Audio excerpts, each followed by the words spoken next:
चांदीपुर के जंगल के बीच एक आदमी मोहन अपनी रोजी रोटी के लिए पेड़ की लकड़ियां काट रहा था।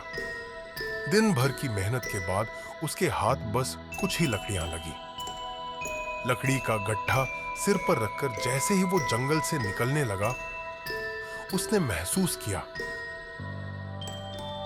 आज जंगल में अजीब सा सन्नाटा है। न पक्षियों की आवाज, न जानवरों की।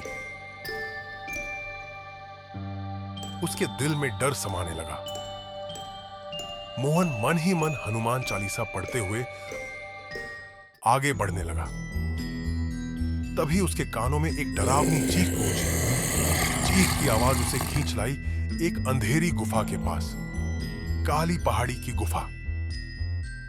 अंदर से एक भयानक हंसी सुनाई दी। मोहन के पैर थरथरा गए और फिर सामने आया एक भूत। उसका शरीर हरा, आंखें लाल, बाल खुले हुए, दांत बड़े बड़े और नाखून खून से भरे हुए। भूत गरज कर बोला। उसकी भूख इतनी तेज है कि अब मोहन को उसका शिकार बनना होगा। बेचारा मोहन गिड़गिड़ाने लगा। अपनी गरीबी और अपनी पत्नी सुशीला का नाम लेकर भूत से छोड़ने की गुहार करता रहा। लेकिन भूत बस हंसा और बोला, औरत पति का इंतजार नहीं करती, बकरे का करती है। उसकी हंसी ने मोहन के रोम रोम को कांप उठा दिया। तब मोहन ने एक चाल चलने की सोची। उसने भूत से कहा, अगर तू मुझे छोड़ दे तो मैं रोज तेरे लिए खाना लाऊंगा। भूत ने सोचा, फिर बोला, ठीक है, कल खाना ले आना, वरना तू और तेरी पत्नी दोनों मेरे पेट में होंगे। मोहन ने अपनी जेब से कुछ चने निकाले। भूत ने वो चने खाकर उसे छोड़ दिया। मोहन पसीना पोंछता हुआ घर लौट आया।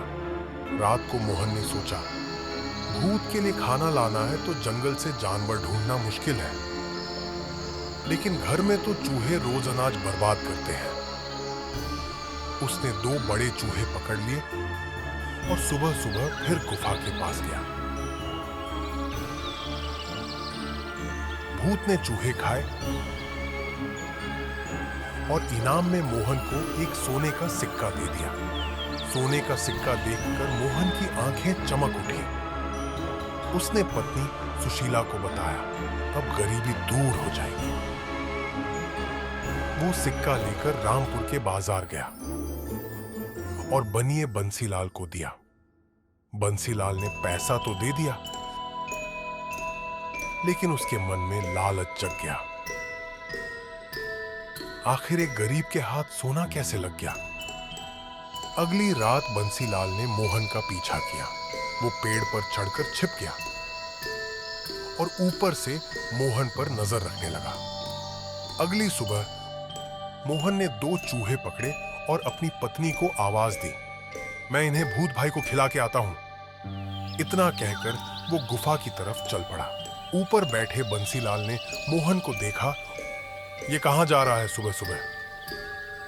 इसका पीछा करना पड़ेगा। बंसीलाल मोहन के पीछे पीछे जंगल की तरफ बढ़ा।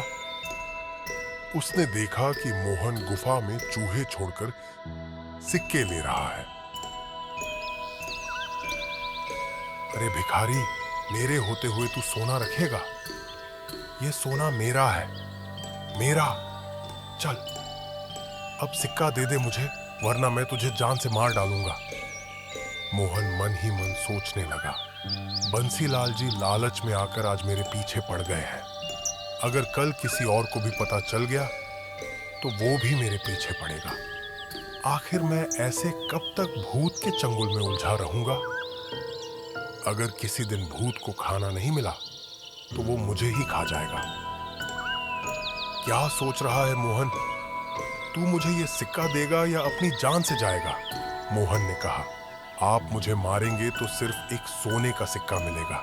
अगर आपको ज्यादा सिक्के चाहिए तो आप अंदर जाकर ले लीजिए, और हाँ, ये जल भी रख लीजिए। लालच से अंधा बंसीलाल खुद गुफा के अंदर घुस गया। उसने भूत से कहा, मैं भोजन हूँ, मुझे सिक्का दो। भूत जोर से हंसा और बोला, तुझे मोहन ने भेजा है। हाँ, मुझे सिक्का दो। भूत ने एक विशाल रूप ले लिया और बंसीलाल को उठाकर निगल गया। लेकिन जैसे ही उसके हाथ से गंगा जल की शीशी टूट गई, जल भूत के शरीर पर गिर गया। भूत दर्द से चीखने लगा। उसके अंदर आग भड़क उठी और वो गुफा के अंदर ही जलकर राख हो गया। मोहन ने दूर से सब देखा। उसने सुकून की सांस ली। लालच में अंधा बंसीलाल भी खत्म हो गया और भूत को भी मुक्ति मिल गई। मोहन ने सोचा, जिंदगी में असली सुख सिर्फ मेहनत से मिलता है।